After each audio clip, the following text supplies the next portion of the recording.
Good evening सभी विद्यार्थियों का अभिनव साइंस स्कूल की ऑनलाइन क्लासेज में स्वागत है। बेटा आज अपने बात कर रहे थे, कल एल्डिहाइड और कीटोन कंप्लीट हो गए थे।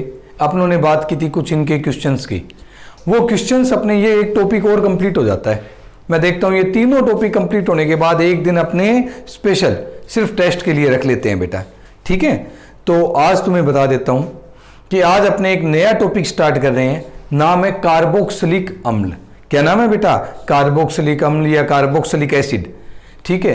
कहते किसे हैं, क्या गुण होते हैं, क्या नामकरण होते हैं, बनाने की विधियां कौन सी हैं, भौतिक गुण कौन से हैं, रासायनिक गुण कौन से हैं, इन सब के बारे में अब हम विस्तार से चर्चा करेंगे बेटा। जैसे एल्डिहाइड कीटोन एक टॉपिक था, वैसे ही कार्बोक्सिलिक अम्ल एक अलग से महत्वपूर्ण टॉपिक है, बहुत ही महत्वपूर्ण है, ठीक है। तो आज हम चर्चा करते हैं सबसे पहले कार्बोक्सिलिक समूह की।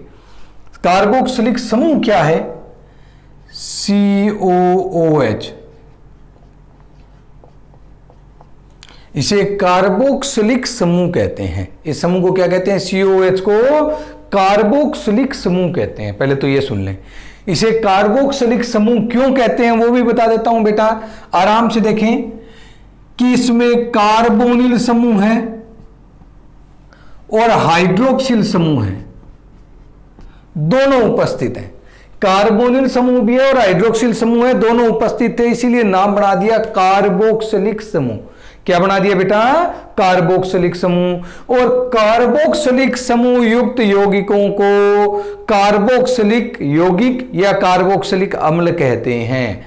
दोबारा सुन लेना बेटा, ये COH समूह है, उसे कार्बोक्सिलिक समूह कहते हैं। कार्बोक्सिलिक समूह क्यों कहते हैं? क्योंकि कार्बोनिल समूह और हाइड्रोक्सिल समूह दोनों उपस्थित होते हैं, तो दोनों को मिला के शब्द बना दिया कार्बोक्सिलिक समूह। कार्बोक्सिलिक समूह युक्त यौगिकों को कार्बोक्सिलिक यौगिक या कार्बोक्सिलिक अम्ल कहते हैं। फेमस नाम कार्बोक्सिलिक अम्ल है, यही काम आएगा बेटा। तो हम डिस्कस कर रहे थे कार्बोक्सिलिक अम्ल की, तो सुन ले आराम से।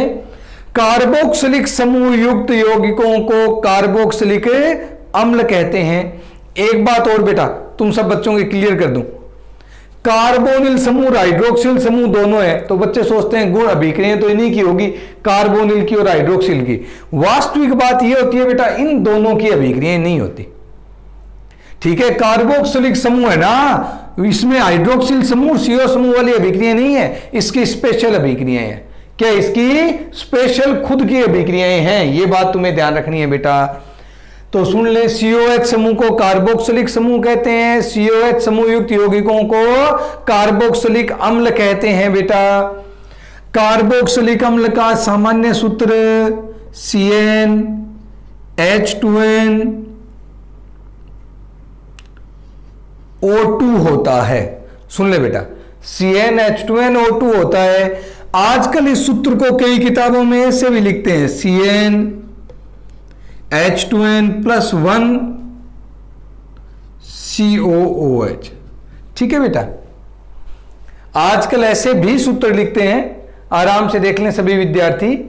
तो चाहे सूत्र ऐसे हो चाहे ऐसे हो, ये कार्बोक्सिलिक अम्लों के सामान्य सूत्र हैं, ये अपने समावेयता वाले वक्त काम आते हैं बेटा।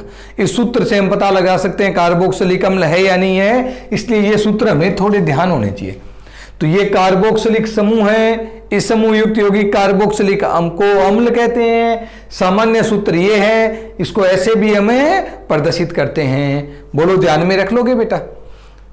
कार्बोक्सिलिक अम्लों को, एक महत्वपूर्ण बात, को वसीय अम्ल कहते हैं। क्या कहते हैं? कार्बोक्सिलिक अम्लों को वसीय अम्ल, क्योंकि लगभग 12 से 18 तक वाले जो कार्बोक्सिलिक अम्ल होते हैं वो अपनी वसाओं में ज्यादातर मिलते हैं, ठीक है। और वसाओं में ज्यादातर मिलने के कारण ही इनको हमने क्या कह दिया कि ये सारे वसीय अम्ल हैं। कैसे अम्ल हैं? वसीय अम्ल। तो ध्यान रखना बेटा, कार्बोक्सिलिक अम्लों को क्या कहते हैं? अपने वसीय अम्ल कहते हैं। तुम्हें एक बात और बता दूं, कार्बोक्सिलिक अम्ल एमिनो अम्लों में भी मिलता है, यानी अपने प्रोटीनों में भी खूब सारा कार्बोक्सिलिक अम्ल होता है। तुम्हें बता दूं, प्रोटीनों में भी खूब सारा कार्बोक्सिलिक अम्ल होता है, कार्बोहाइड्रेट में भी इसके समूह रहते हैं, ठीक है। तुम्हें यह पता होना चाहिए कि इसके साथ साथ एक महत्वपूर्ण बात और बेटा, इसके साथ साथ सारी वसाओं में तो मुख्य ये है ही, तो यानी एक बहुत महत्वपूर्ण यौगिक ठीक है, अपने भाई वसाओं से साबुन वगैरह बनते हैं, सर्फ बनते हैं, याद आ रहा है ना सभी को, 10th में आया था ये। तो ये बहुत महत्वपूर्ण है। तो आज हम इसके बारे में थोड़ा विस्तार से चर्चा शुरू करते हैं। बात आती है भाई, ये तो सामान्य सी बातें हैं जो तुम्हें पता होनी चाहिए। एक कार्बोक्सिलिक अम्ल का वर्गीकरण होता है, देखो ज्यादा बड़ा नहीं है। कार्बोक्सिलिक अम्लों का वर्गीकरण COH समूह की संख्या के आधार पर होता है। दोबारा सुन लें, COH समूह की संख्या के आधार पर कार्बोक्सिलिक अम्लों का वर्गीकरण होता है। जैसे जिसमें एक COH होते हैं उन्हें मोनोकार्बोक्सिलिक अम्ल कहते हैं। आराम से सुन लें बेटा, COH समूह की संख्या के आधार पर कार्बोक्सिलिक अम्लों को बांटा जाता है। अगर एक COH हो तो मोनोकार्बोक्सिलिक अम्ल, अगर दो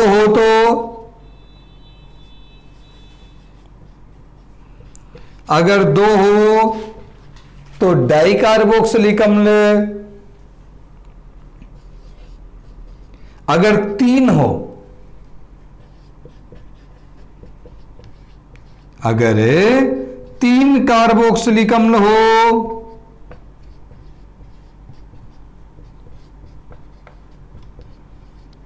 तो ट्राइकार्बोक्सिलिक अम्ल। आराम से सुन लें, कार्बोक्सिलिक अम्लों को COH समूह की संख्या के आधार पर अपने बेटा 3 भागों में बांटते हैं, मोनोकार्बोक्सिलिक अम्ल, डाइकार्बोक्सिलिक अम्ल और ट्राइकार्बोक्सिलिक अम्ल। मोनोकार्बोक्सिलिक अम्ल जिसमें एक COH समूह हो, डाइकार्बोक्सिलिक अम्ल जिसमें 2, ट्राई जिसमें 3। इसके अलावा भी आगे वर्गीकरण कर सकते हैं। मुख्य रूप से ये 3 भाग होते हैं बेटा। ओके बेटा, तो मोनो, डाई और ट्राइकार्बोक्सिलिक अम्ल। अब हम आगे डिस्कस करते हैं भाई, कार्बोक्सिलिक अम्लों का वर्गीकरण समाप्त है, सामान्य जानकारियां समाप्त है। ठीक है, इतनी क्लियर है बेटा सभी के। COH समूह को कार्बोक्सिलिक समूह कहते हैं, COH समूह युक्त यौगिकों को कार्बोक्सिलिक अम्ल कहते हैं। 2 समूह है, कार्बोनिल और हाइड्रोक्सिल। ठीक है, इसीलिए नाम कार्बोक्सिलिक पड़ा था। परंतु याद रखना, इन दोनों की अभिक्रियाएं नहीं है, इसकी स्पेशल अभिक्रियाएं होती हैं। सामान्य सूत्र CnH2nO2 होता है। COH समूह की संख्या के आधार पर 3 प्रकार का वर्गीकरण, जिसमें एक COH उन्हें मोनोकार्बोक्सिलिक अम्ल, 2 हो तो डाइकार्बोक्सिलिक अम्ल और 3 हो तो ट्राइकार्बोक्सिलिक अम्ल। याद रख लोगे बेटा, इनके नाम भी होते हैं, अपने अभी डिस्कस करेंगे। फार्मिक है, ऑक्जेलिक है, सिट्रिक है। ठीक है, ये फार्मिक अम्ल है, ऑक्जेलिक अम्ल है, सिट्रिक अम्ल है, ध्यान रखना बेटा। तो इनकी अभी डिस्कस करते हैं नामकरण की। कार्बोक्सिलिक अम्लों का नामकरण बेटा आराम से सुने। कार्बोक्सिलिक अम्लों के नामकरण की तुम्हारे सिलेबस में 2 विधियां हैं। ठीक है, 2 कौन कौन सी विधियां होती हैं? एक सामान्य या रूढ़ पद्धति और दूसरी IUPAC पद्धति। अब सामान्य या रूढ़ पद्धति की बात कर रहे हैं हम। तो सामान्य या जो रूढ़ पद्धति है, देखो ये सबसे प्राचीन विधि थी। कौन सी थी बेटा? सबसे प्राचीन विधि थी। और प्राचीन विधि थी, इसका मतलब कि ये नाम सबसे पहले थे और जिस रूप में, जिस स्थान से, ठीक है, या वैज्ञानिक के आधार पर आदि आधारों से नामकरण किया जाता है। बोलो याद आ रहा है ना सभी बच्चों को? भी सामान्य पद्धति में क्या था, तुम्हें मैंने बताया था कि जो जैसा दिखता है, जिस स्थान से मिलता है, या जिस वैज्ञानिक ने खोज की, आदि के आधार पर नामकरण कर दिया जाता है बेटा। ठीक है, तो सामान्य पद्धति कार्बोक्सिलिक अम्लों की है, उसमें सुनोगे तुम। कार्बोक्सिलिक अम्ल प्रकृति में ज्ञात प्रारंभिक यौगिकों में से एक है। यानी प्रकृति में जो प्रारंभिक कार्बनिक यौगिक खोजे गए थे ना, उनमें से कार्बोक्सिलिक अम्ल पहले हैं। और कार्बोक्सिलिक अम्ल जो प्रारंभिक हैं, तो इसका मतलब इनके नाम खूब सारे सामान्य होंगे। ठीक है, जो पहले मिले थे उन सबके तो नाम ही सामान्य आए थे। एल्डिहाइड कीटोन के नामकरण में मैंने तुम्हें एक बात भी बताई थी बेटा, कि एल्डिहाइडों का जो नामकरण करते हैं हम, ठीक है, वो कार्बोक्सिलिक अम्लों के आधार पर इनके सामान्य नाम रखते थे। क्यों रखते थे भाई? क्योंकि कार्बोक्सिलिक अम्ल वहां भी मैंने बताए थे पहले खोजे गए थे, उन्हीं के आधार पर इनके नाम रखे जाते हैं। ठीक है बेटा, अब हम बात करते हैं, देखो कुछ यौगिकों के सामान्य नामों की। हाँ, एक बात और ध्यान रखना बेटा, अगर कोई सामान्य नामों में भी प्रतिस्थापी है तो उसे अल्फा, बीटा, गामा आदि के द्वारा प्रदर्शित करते हैं। भाई वैसे तो प्रतिस्थापी सामान्य में कम होते हैं, लेकिन फिर भी अगर कोई जुड़े हैं तो उन्हें अल्फा, बीटा, गामा आदि के द्वारा हम क्या कर देते हैं, प्रदर्शित। आईयूपीएससी पद्धति बड़ी सरल है। आईयूपीएससी पद्धति में COH समूह का अनुलग्न OE कमल लगता है। क्या लगता है बेटा? COH समूह का अनुलग्न OE कमल लगता है। उसी के अनुसार हम नाम लिखते हैं। मैंने तुम्हें एक तरीका भी बताया था कि नाम जब लिखो तो सबसे पहले प्रतिस्थापियों को लिखो, प्रतिस्थापी के बाद कार्बन की श्रृंखला के अनुसार मुख्य चयन को लिखो, उसके बाद अगर प्राथमिक क्रियात्मक समूह है तो वो लिखो, वो नहीं है तो फिर द्वितीय क्रियात्मक समूह है उसको लिखो। द्वितीय क्रियात्मक समूह के रूप में तुम्हारे COH होगा जिसका अनुलग्न OE कमल होता है। क्या होता है जिसका अनुलग्न बेटा? OE कमल। क्लियर है सभी बच्चों के बेटा? तो सुन लें, तुम्हारे दो विधियां हैं, सामान्य विधि है, आईयूपीएससी विधि है। सामान्य विधि में मैंने तुम्हें बता दिया कि जब तुम नामकरण करोगे तो इनके नाम इनके प्राप्ति स्रोतों के आधार पर रखे जाते हैं। किसके आधार पर रखे जाते हैं बेटा? इनके प्राप्ति स्रोतों के आधार पर। क्योंकि प्रारंभ में जब ये प्रकृति में मिले थे तो इनके गुणों के आधार पर ही हमने क्या कर दिए थे, इनके नाम लिख दिए थे बेटा।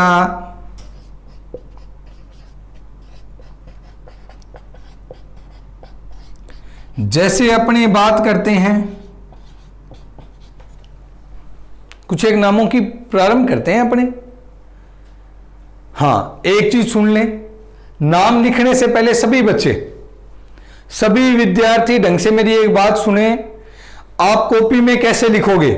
मैंने ये तरीका बताया था कि नामकरण हेडिंग डाल दो, सामान्य पद्धति, आईयूपीएससी पद्धति 2-2 लाइनें लिख लो। सामान्य पद्धति में बता देना कि प्रकृति में मिलने वाले प्रारंभिक यौगिकों में से एक है, इसीलिए इनके खूब सारे सामान्य नाम होते हैं जो इनके प्राप्ति स्रोतों या प्राप्ति स्थान के आधार पर होते हैं।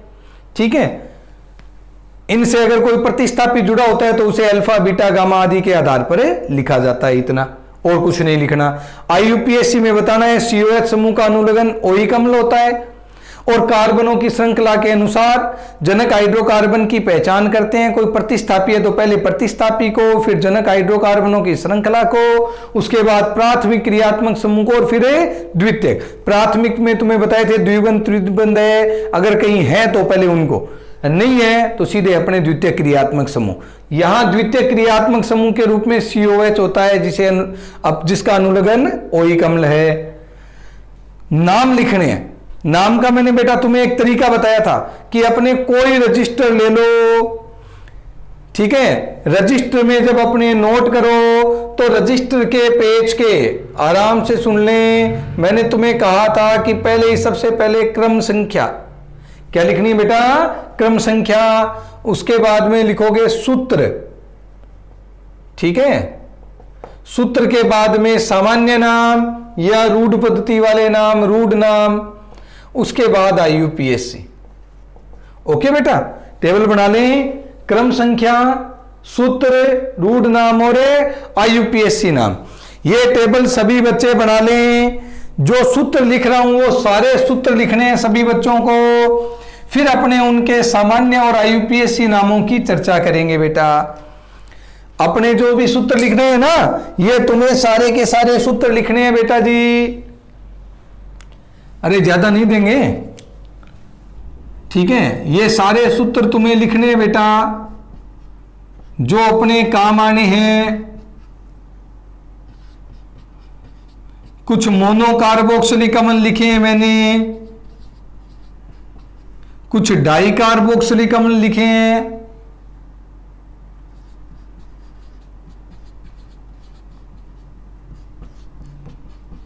सभी विद्यार्थी ढंग से देख लें कि मोनोकार्बोक्सिलिक अम्ल भी हैं, फिर डाइकार्बोक्सिलिक अम्ल भी हैं।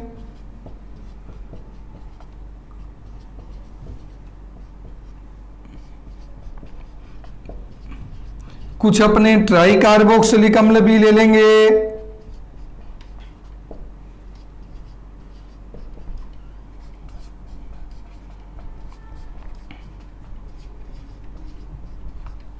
ये डाई कार्बोक्सिलिक अम्ल हो गए। ट्राई कार्बोक्सिलिक अम्ल ले लो, अरे जो अपनों ने अभी लिए थे।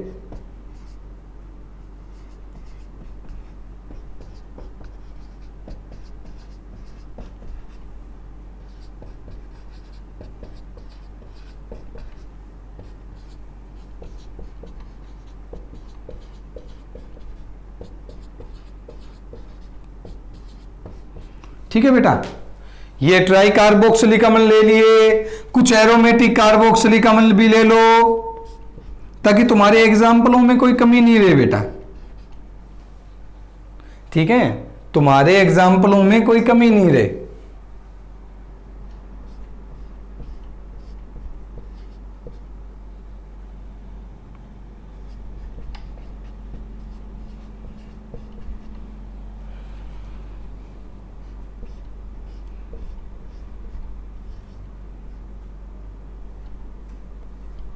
हाँ बेटा, ये देखिए आराम से, तुम्हारे कुछ एग्जाम्पल लिए हैं मैंने, एक और ले लेता हूं, बस इतने बहुत हैं।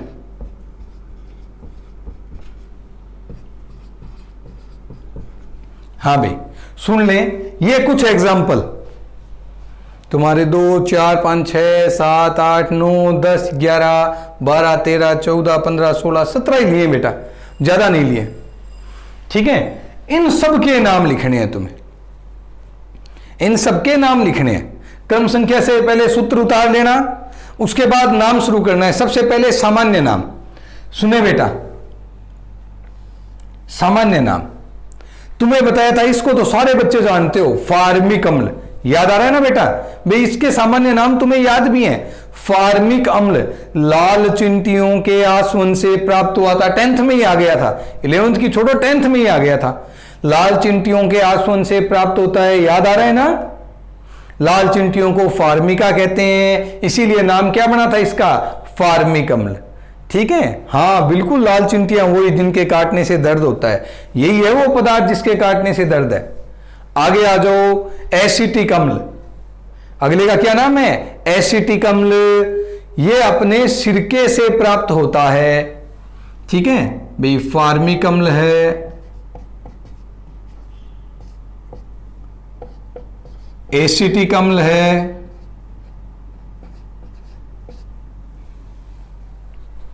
ठीक है, सिरके का नाम एसिटम होता है। क्या नाम होता है सिरके का, एसिटम। सिरके से मिला इसीलिए नाम दे दिया बेटा एसिटिक अम्ल। अब देखो बेटा अगला, प्रोपियोनिक अम्ल।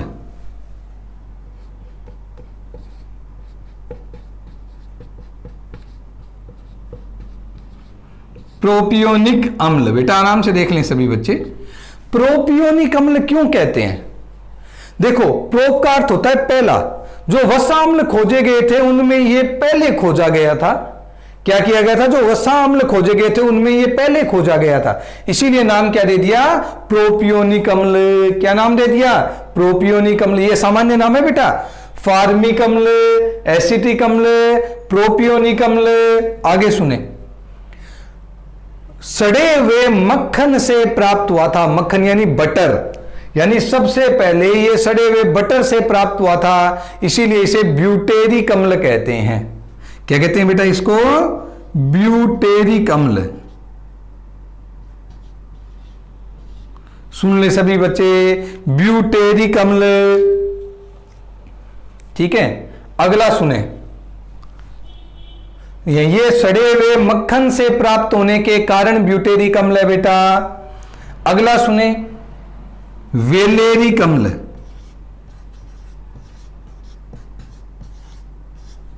वेलेरिक अम्ल, ठीक है, ये वेलेरिक पादप की जड़ों से मिला था बेटा। किसकी, वेलेरिक पादप की जड़ों से मिला था, तो नाम दे दिया वेलेरिक अम्ल। क्या नाम दे दिया, वेलेरिक अम्ल। अगला देखो, 1 2 3 4, 4 ये तो ब्यूटेरिक अम्ल है। कौन सा अम्ल है, ब्यूटेरिक अम्ल। प्रतिस्थापी, COH के पास वाला एल्फा, तो लिखता है एल्फा मेथिल ब्यूटेरिक अम्ल।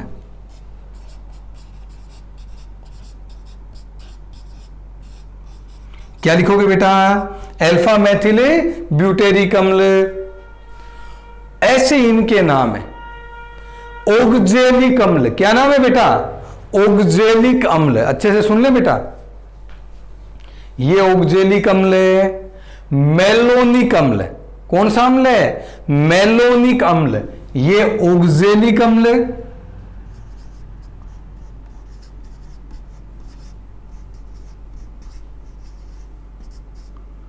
ओगजेलिक, उच्चारण में ओगजेलिक जय आता है बेटा, लिखा सहज आता है।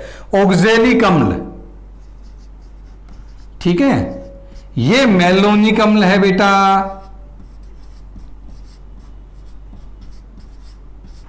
ठीक है। सक्सीनिक अम्ल,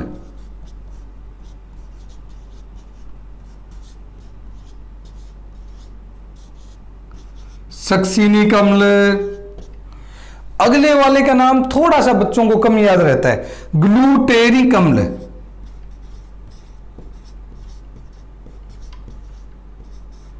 ग्लूटेरिक अम्ल ये बड़ा काम आता है बेटा तुम्हारे। एडिपिक अम्ल, क्या नाम है? एडिपिक अम्ल। देखो मैंने डाइकार्बोक्सिलिक अम्ल सारे लिख दिए। ओक्जेलिक अम्ल, मेलोनिक अम्ल, सक्सीनिक अम्ल, ग्लूटेरिक अम्ल, एडिपिक अम्ल।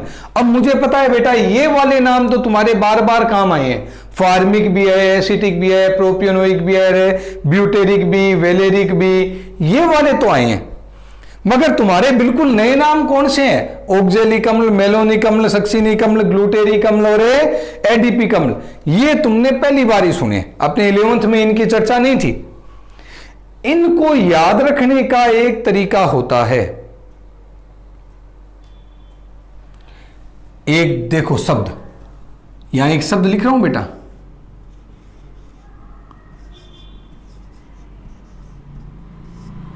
एक शब्द है ओम सगा। क्या शब्द है बेटा? ओम सगा। ओम सगा का क्या अर्थ है? आराम से देखना।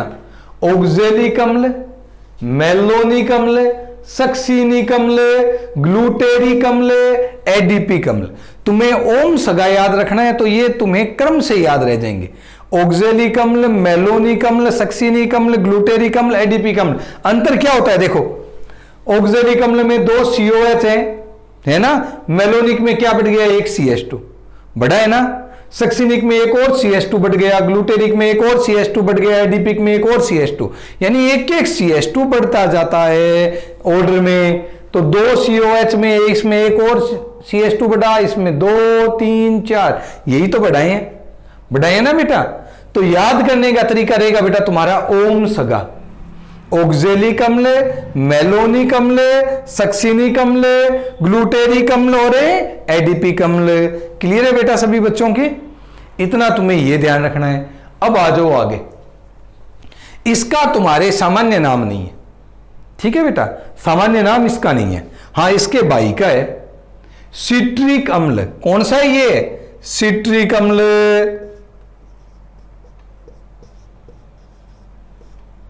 अरे सिट्रिक अम्ल नाम सुना है ना? बिल्कुल वही है, ये है वो सिट्रिक अम्ल। आज देख लेना, कि देखने का काम नहीं पड़ा हो तो बच्चे से देख लेना, ये सिट्रिक अम्ल है वो। हां भाई, अगला बेंजोइक अम्ल। बेंजोइक अम्ल, ठीक है। सुन ले सभी बच्चे, फेनिल एसिटिक अम्ल कहते हैं इसको। क्या कहते हैं इसको? फेनिल एसिटिक अम्ल। ये सुने। थैलिक अम्ल, कौन सा अम्ल है बेटा? थैलिक अम्ल। ये काम आएंगे बेटा आपने। थैलिक अम्ल, इसी का भाई है टरथैलिक अम्ल। क्या नाम है इसका? टरथैलिक अम्ल। तो आराम से सुन लें, ये थैलिक अम्ल, टरथैलिक अम्ल, बेंजोइक अम्ल, इनको भूलना नहीं है बेटा, ये बहुत ही महत्वपूर्ण है। याद रख लोगे। एक बार सभी के सामान्य नाम रिपीट कर रहा हूं, आराम से मिला लें। फार्मिक अम्ल, एसिटिक अम्ल, प्रोपियोनिक अम्ल, ब्यूटेरिक अम्ल, वेलेरिक अम्ल, अल्फा मैथिल ब्यूटेरिक अम्ल, ओक्जेलिक अम्ल, मेलोनिक अम्ल, सक्सीनिक अम्ल, ग्लूटेरिक अम्ल, एडिपिक अम्ल। ठीक है। अगले का मैंने कहा था इसका सामान्य नहीं है, सिट्रिक अम्ल, बेंजोइक अम्ल। क्या नाम है? बेंजोइक अम्ल। ठीक है। फेनिल एसिटिक अम्ल कहते हैं सामान्य में थैलिक अम्ल, और ये टरथैलिक अम्ल। कौन सा है? थैलिक अम्ल और टरथैलिक अम्ल। याद रह जाएंगे बेटा, भूल तो नहीं जाओगे।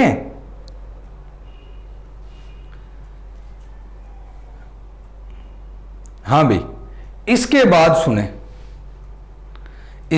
सुने, हाँ वैसे इसका एक सामान्य नाम और बता देता हूं बेटा भी, अगर तुम चाहो तो सीधा लिख सकते हो फेनिल एसिटिक अम्ल।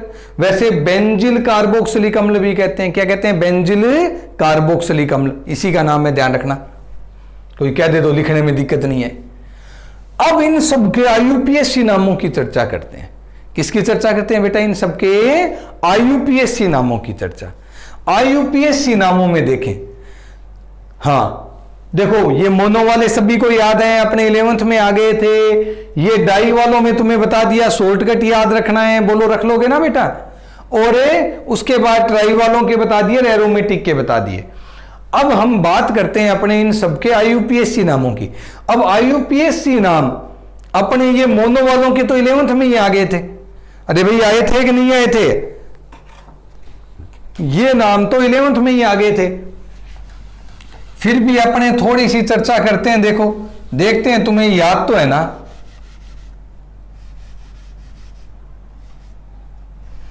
अभी चेक कर लेते हैं, सभी को याद तो है ना भाई? हाँ, तुम हाँ तो सब में कहते ही हो, मना तो किसी में करते ही नहीं हो। ठीक है, ये तो तुम्हारी अच्छी बात है कि कहीं मना तो है ही नहीं सर के, हाँ कहीं बुलवा लो चाहे। यस सर के लिए तो तैयार ही है क्या? देखें,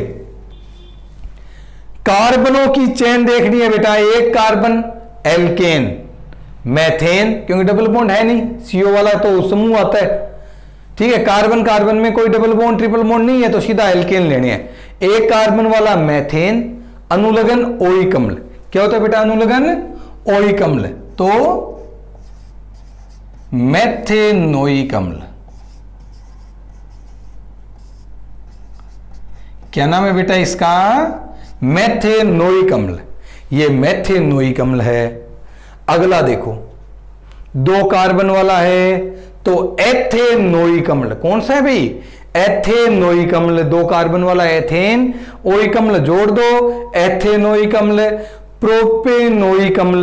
कौन सा है भाई? प्रोपेन होता है 3 कार्बन वाला एल्केन, तो प्रोपेन ओइक अम्ल जोड़ दो, प्रोपेनोइक अम्ल। क्या होता है? प्रोपेनोइक अम्ल। ब्यूटेनोइक अम्ल, पेंटेनोइक अम्ल। हाँ, अब देखें 2 नंबर पर 2 मैथिल। क्या भाई? 2 मैथिल ब्यूटेनोइक अम्ल। ठीक है, अब एक कई बार बच्चे पूछते हैं सर ऐसे लिख लें, प्रोपेन 1 ओइक अम्ल, ब्यूटेन 1 ओइक अम्ल। बिल्कुल लिख सकते हो बेटा। ठीक है, तुम इसको बिल्कुल लिख सकते हो ऐसे, ब्यूटेन 1 ओइक अम्ल। अब मैंने अपने सीधा ब्यूटेनोइक लिख दें तो दोनों सही है, क्योंकि अगर कार्बोक्सिलिक अम्ल जुड़ा है, कोई और नहीं है, तो कार्बोक्सिलिक अम्ल तो वैसे भी मुख्य क्रियात्मक समूह है और उच्चतर श्रेणी में भी ऊपर ही ऊपर है अपने। तो इसी कारण से इसको तो सदैव 1 नंबर मिलना है। क्या मिलना है? सदैव 1 नंबर। तो ज्यादा विवाद की स्थिति नहीं आती है। अरे भाई, ये तो अपने क्रियात्मक समूहों की जो श्रेणी है उसमें ऊपर ही ऊपर शीर्ष पर बैठा है, इसीलिए इसको सदैव 1 नंबर ही मिलना है, कोई विवाद ही नहीं आता।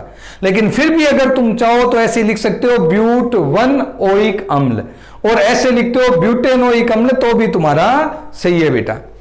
इसके बाद सुने, ये बता दिया था पेंटेनोइक अम्ल, 2 मैथिल ब्यूटेनोइक अम्ल। तो ये तो थे सामान्य नाम जो तुम्हारे पढ़े हुए थे, यानी सामान्य से जो मोनोकार्बोक्सिलिक अम्ल है उनके आईयूपीएसी जो तुमने 11th में ही पढ़ लिए थे बेटा, पढ़ लिए थे ना। आज हम बात करते हैं इन डाइकार्बोक्सिलिक अम्लों के नामकरण की। अरे भाई ओम सगा याद तो रह जाएगा, अरे याद रह जाएगा। कई बार बच्चे बड़े शैतान होते हैं। ठीक है, बच्चे बड़े शैतान होते हैं, तो मैंने एक बार याद करा दिया कि याद कर लेना भाई यहां तक ओम सगा। तो एक वैज्ञानिक अलग ही निकल गया, उसने अलग ही बना लिया कि ओम सबसे घटिया आदमी। ठीक है, क्या बना दिया? ओम सबसे घटिया आदमी के। सर मुझे इस तरीके से ज्यादा याद रहता है। तो जिसको जैसे तरीके से, अरे कई होते हैं क्रिएटिव के, तो ये बिल्कुल तुम्हें ओम सगा के हिसाब से याद रखना है बेटा, ताकि इजी याद रह जाए। ओके बेटा, तो इनके आईयूपीएसी नाम, श्रृंखला 2 कार्बनों की, एथेन,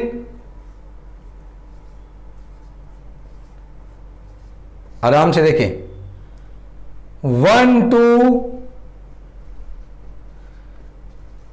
डाइओइक अम्ल,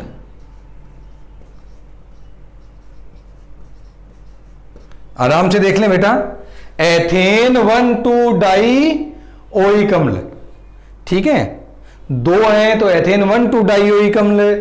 आगे वाला प्रोपेन 1,3 डाइओइक अम्ल, भाई बस एथेन की जगह प्रोपेन, 1,2 की जगह क्या हो जाएगा 1,3 डाइओइक अम्ल, ठीक है। अगला, ये ज्यादा आसान है क्या, ब्यूटेन 1,4 डाइओइक अम्ल, पेंटेन 1,5 डाइओइक अम्ल, हेक्सेन 1,6 डाइओइक अम्ल। बताओ बेटा कोई कठिन है क्या ये नाम? एथेन 1,2 डाइओइक अम्ल, प्रोपेन 1,3 डाइओइक अम्ल, ब्यूटेन 1,4 डाइओइक अम्ल, पेंटेन 1,5 डाइओइक अम्ल, हेक्सेन 1,6 डाइओइक अम्ल। बोलो याद रह जाएगा बेटा? इसके बाद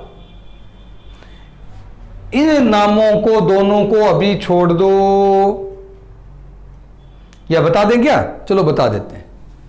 इधर देखो, इसका जब नामकरण करते हैं तो श्रृंखला 3 कार्बनों की। कितने कार्बनों की बेटा? 3 कार्बनों की। अरे एल्डिहाइड में जैसे अपनों ने किया था, एल्डिहाइड वाले टॉपिक में किया था ना, बिल्कुल वही तरीका। 3 कार्बनों की श्रृंखला 1 2 3। क्या लिखोगे? प्रोपेन 1 2 3 ट्राई कार्बोक्सिलिक अम्ल। अब क्या रोइक अम्ल नहीं लिखना है बेटा? जब COH समूह श्रृंखला में नहीं आता, जब COH समूह श्रृंखला में नहीं आता तब अनुलग्न कार्बोक्सिलिक अम्ल लगता है, तब अनुलग्न कार्बोक्सिलिक अम्ल लगता है। तो 1 2 3 प्रोपेन, ठीक है, पहले आराम से देख लें। प्रोपेन 1 2 3 ट्राई कार्बोक्सिलिक अम्ल। अरे जैसे अपने एल्डिहाइड में लिखा था ना बेटा, कार्बेल्डिहाइड लिखे थे, याद आ रहे हैं ना? जब COH समूह श्रृंखला में नहीं आते तब अनुलग्न क्या लगते हैं? कार्बोक्सिलिक अम्ल लगते हैं। हां भाई, एक चीज और देखें बेटा सभी बच्चे, श्रृंखला में क्यों नहीं आ रहे थे? अगर अपने 5 की लेते हैं तो भी ये क्रियात्मक समूह बच रहा था ना, इसीलिए हमने श्रृंखला में कि भाई तीनों को लेना है, श्रृंखला 3 की कर दी और तीनों आ गए। प्रोपेन 1 2 3 ट्राई कार्बोक्सिलिक अम्ल। आराम से देख लेना बेटा, मैं अगर श्रृंखला ऐसे घुमा लेता तो 5 की होती, ये बच जाता। ऐसा नहीं, बचे नहीं, ऐसा नहीं करना पड़े, इसलिए श्रृंखला कितने के लिए? 3 की। तो प्रोपेन 1 2 3 ट्राई कार्बोक्सिलिक अम्ल। आगे आ जाओ, अभी तुमने लिखा था सेम वही नाम है, प्रोपेन है, 1 2 3 ट्राई कार्बोक्सिलिक अम्ल भी है, मगर एक प्रतिस्थापी जुड़ा है। सुन ले बेटा, ये अभी तुम्हें सारे याद नहीं है। OH समूह के लिए तुम्हें अभी तक अनुलग्न तो याद है, ओल। एक इसका पूर्व लगन होता है, वो होता है हाइड्रोक्सी। क्या होता है बेटा? हाइड्रोक्सी। सुन ले, OH समूह का पूर्व लगन हाइड्रोक्सी होता है बेटा। क्या होता है? हाइड्रोक्सी। तो कितने नंबर पे जुड़ा है? ये प्रतिस्थापी है, क्योंकि मुख्य क्रियात्मक समूह ये है 2 हाइड्रोक्सी। आराम से देख लेना, 2 हाइड्रोक्सी प्रोपेन 1 2 3 ट्राई कार्बोक्सिलिक अम्ल। क्या नाम है? 2 हाइड्रोक्सी प्रोपेन 1 2 3 ट्राई कार्बोक्सिलिक अम्ल। अगला बड़ा मासूम है भी, कोई चेंज ही नहीं करना, कोई चेंज ही नहीं करना। इसे बेंजोइक अम्ल ही कहते हैं। क्या कहते हैं? बेंजोइक अम्ल। फेनिल एथेनोइक अम्ल। क्या नाम है? फेनिल। अब तुम ये कंडीशन में चेंज कर देना 2 फेनिल एथेनोइक अम्ल। क्या करोगे? 2 फेनिल एथेनोइक अम्ल। अगला बेंजीन 1,2 डाई कार्बोक्सिलिक अम्ल। सुन लेना भाई, बेंजीन 1,2 डाई कार्बोक्सिलिक अम्ल। बेंजीन 1,4 देख लो, बेंजीन 1,4 डाई कार्बोक्सिलिक अम्ल। तो बेटा ये तुम्हारे कार्बोक्सिलिक अम्लों का नामकरण है। क्या है बेटा? ये तुम्हारे कार्बोक्सिलिक अम्लों का नामकरण, जिसमें तुमने सारे के सारे कार्बोक्सिलिक अम्ल पढ़ लिए। किसे नाम से पढ़ लिए बेटा? एक बार तुम्हें दोबारा बता देता हूं। सामान्य नाम, आईयूपीएसी नाम, 2 पद्धतियां तुमने पढ़ी हैं। कितनी पद्धतियां पढ़ी है बेटा? 2 पद्धतियां, सामान्य पढ़ ली और आईयूपीएसी पढ़ ली। सामान्य पद्धति में तुम्हें सारे नाम बता दिए कि प्रारंभिक नाम है। आईयूपीएसी वाले सारे बता दिए। एक तुम्हें बता दूं, व्युत्पन्न पद्धति होती है, लेकिन वो अपने सिलेबस में नहीं है। ठीक है, उसमें एसिटिक अम्ल के आधार पर नाम लिखते हैं। इसका तो फार्मिक अम्ल ही होता है, बाकी सबका एसिटिक अम्ल के आधार से लिखते हैं, मगर वो अपने सिलेबस में नहीं है, इसलिए वो हमें नहीं पढ़नी। तो ये 2 पद्धतियां पढ़नी है बेटा। आज तुम्हें ये नामकरण तक कार्बोक्सिलिक अम्ल कंप्लीट पढ़ना है बेटा। ये तुम्हारा आज का काम होगा। कल अपने कार्बोक्सिलिक अम्ल बनाने की सारी विधियां पढ़ेंगे। तुम पीछे वाले टॉपिक देख के आओगे जिनमें कार्बोक्सिलिक अम्ल बनाए बेटा। सारी विधियां देख के आओगे जिनमें कार्बोक्सिलिक अम्ल बनाए, क्योंकि वो अपने वापस काम आएंगी। ठीक है बेटा, तो आज के लिए तुम्हारे इतना बहुत है। ओके बेटा, हैव ए नाइस डे।